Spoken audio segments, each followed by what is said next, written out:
Okay, this is Matt. Here in Vegas, stuck in Vegas, always in Vegas. This is week 4, minus Thursday Night Football of the NFL. And I'll be doing these videos once a week, sometimes twice a week, but I'll try to get it all in on 1 week, minus Thursday Night Football. So I guess that's 2 videos. But I'll be using a book we publish here at Teela Books, which is Ken Osterman's The Quick and Dirty NFL Handicapping Method. I just call it the Quick and Dirty Method. Basically, it's a quick method you can learn, and all you do is utilize the last 3 games of each NFL team, and that produces a betting line, a point spread betting line, not a money line. And then you can compare that to what is being offered wherever you're betting. Here I bet all over the place. I'll be using Westgate's numbers, though. I like their numbers best. They're in the tradition of Castaway, Stardust. I mean, they're the experts here, in my opinion, in Las Vegas. So yeah, and if you're interested in this book, it'll be in the description, along with our catalog, a link. You can find all of our publications. A lot of books about sports and horse racing, and the books I've written about, just things to do here in Las Vegas. But let's get on with it. Last Thursday, let me get my reading glasses on. Last Thursday, there was a bet. Osterman's method, Quick and Dirty Method, picked the Broncos. Westgate's line, last I checked before the game, was +1 point or -1. Jets were actually the favorite. Broncos won by 9, 37-28. Not a real good game, but if you go by the method, then you had a winner. I wouldn't have bet the race the game myself. As far as Sunday's game, this is being recorded Friday afternoon. I'll go over just the games that the method picks. There's 6 of them. To quickly go over, just in order that I looked at them, I calculated everything myself. They're fairly easy calculations. You might need a calculator if you use the method. I just went ahead and did it. I won't bore you with the details. But Saints at Lions, that was no bet. Same with the Cardinals. At Panthers, Jaguars, Bengals, no bet. Colts, Bears, no bet. Colts, Bears, I'm interested in watching, though. I'm a bit of a Nick Foles fan. First game that's a bet according to the method is Browns at Cowboys. Cowboys are tiny favorites in the Quick and Dirty Method. 4.5 point favorites by Westgate, which is a little bit too much. So the bet is on the Browns. Again, by the Quick and Dirty Method. I don't know if I'd bet on the Browns. Mayfield, their quarterback he still needs some more experience in the NFL. A lot of talent. We'll see how it turns out. They're at Dallas, so I don't know. Maybe Browns will cover 4.5, but that's certainly it's certainly the Quick and Dirty Method bet. And then the next game, Vikings Texans. Both teams are losers. That's the thing. Going back quickly to the Browns Cowboys, looking at their last 3 games, because that's all it counts. I mean, the Browns are 2-1 in their last 3 games, but they're only 1-2 against the spread. Apparently, slightly overbet. Cowboys are 1-2. They're 0-3 against the spread, and the Cowboys are one of those teams that tend to be overbet. So you got to be careful with them. So they're the slight favorites, and but not enough. They're not Browns. Osterman picks the Browns, at least his method, to cover 4.5 points as the underdog on the road.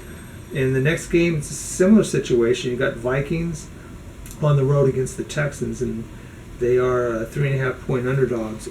But in this situation, you have the Vikings 0-3 and 1-2 against the spread, with the Texans kind of surprisingly 0-3 and then 0-3 against the spread. So both teams are in pretty bad shape betting wise against the spread and their overall record in their last 3 games. But the Quick and Dirty Method has the Vikings a couple of point favorites, and Westgate's got Texans at -3.5. So it's a favorite that it's supposedly not supposed to be the favorite according to the Osterman method. So Vikings +3.5. That's the bet. Vikings 3.5. Seattle and the Dolphins, a game I kind of want to watch because Fitzpatrick, well, what can you say? He should be starting. I don't think Tua is ready yet for the Dolphins. Yeah, that's no bet there. Chargers, Buccaneers, no bet.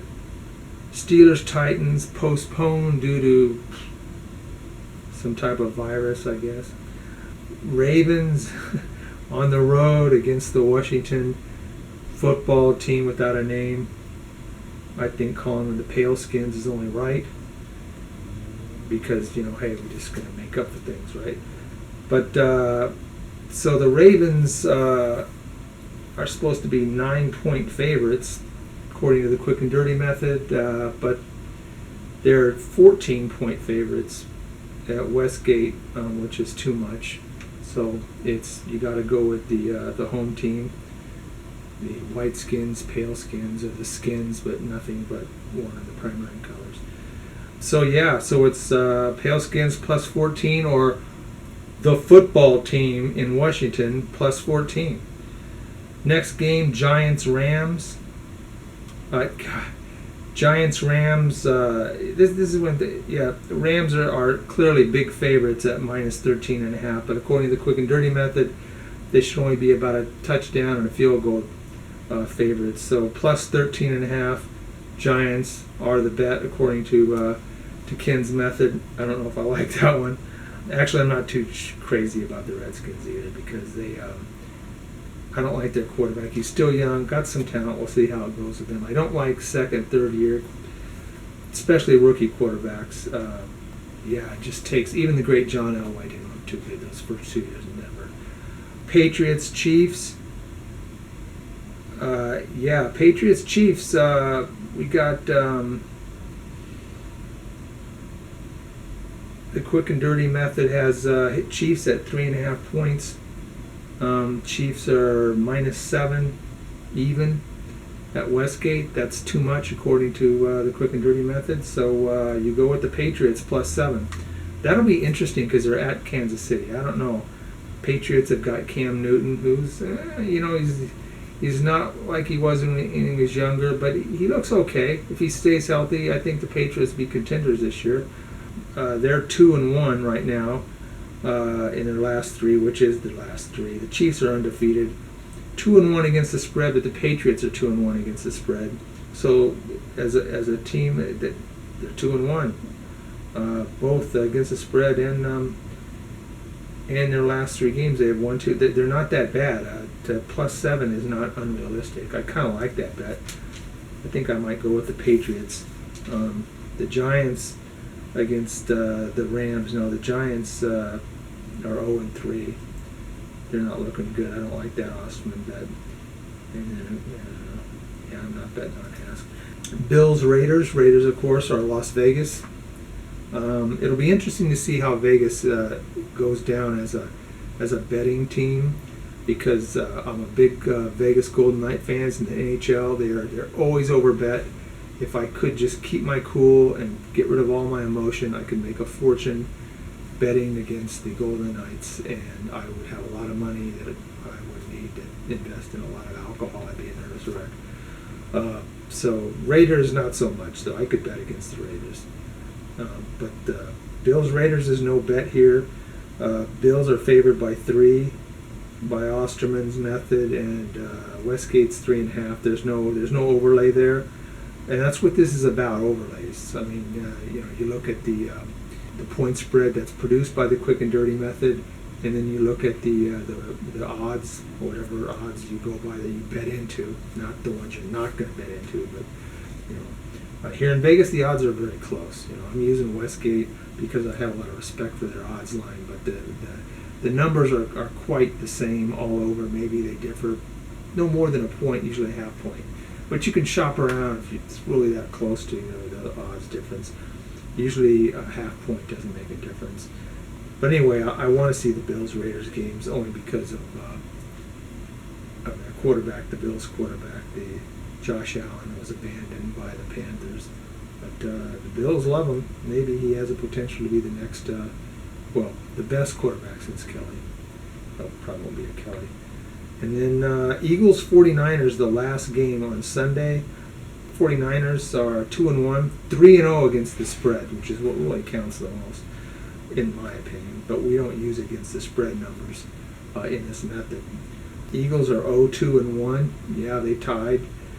Yeah, the Osterman method has got 49ers by 13. They're only favored by 7 at home against the real mediocre Eagles.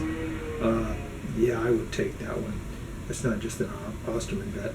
Monday Night Football, there's no bet there. It's Falcons versus Packers. Falcons are 0-3, 1-2 against the spread. The Packers are 3-0, won their all 3 games this year. And most importantly, 3-0 against the spread. So they're not only are they doing well, but people don't seem to be a little underrated there in the betting. They're favored to win in this method by 9. Westgate's got a -7, so there's no bet there on Monday Night Football. Sorry, no bet on Monday Night Football by this method. Just to review real quick, we got 6 bets on Sunday using this method. We got Browns plus 4.5 against the Cowboys. We have Vikings plus 3.5 on the road against the Texans. And we have the Redskins at home plus 14. That's a brave bet there. Giants on the road plus 13.5 against the Rams, probably a more courageous bet. We have Patriots at Chiefs plus 7. I like that bet. I agree with Osterman on that one. And Eagles 49ers, we got 49ers at home -7. I like that bet too. So I like 2 out of these bets. We'll see how Osterman does. He already got off to a good start with his method on Thursday. He's 1-0. 6 more bets coming on Sunday. Yeah, again, these are a calculated, it's a mechanical method.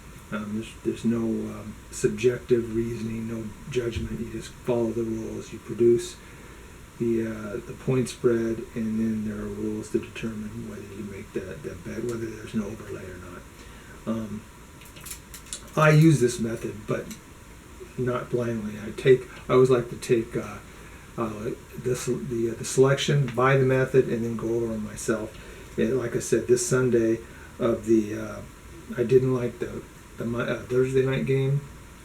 The method won. I would have passed. And then 6 games on Sunday. Of the 6 games, we're talking 2 of them. I'm just taking. I like the Patriots plus 7, and then the 49ers -7 at home. They like to score lots of points. They should be able to score 7.5, 8 to win a bet. And that's it. And I'll get back to you maybe Tuesday to let you know how we did.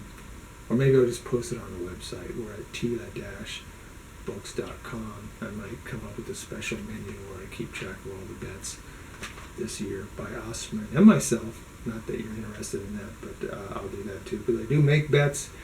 I bet football. I like NFL football. I like college football better. But college football got off to a slow start this year. Yeah, and I might have some bets later in the season. I'm not betting anything right now. Anyway, so I'll be back maybe Tuesday for a quick recap, or I'll just put it on my website. See you then.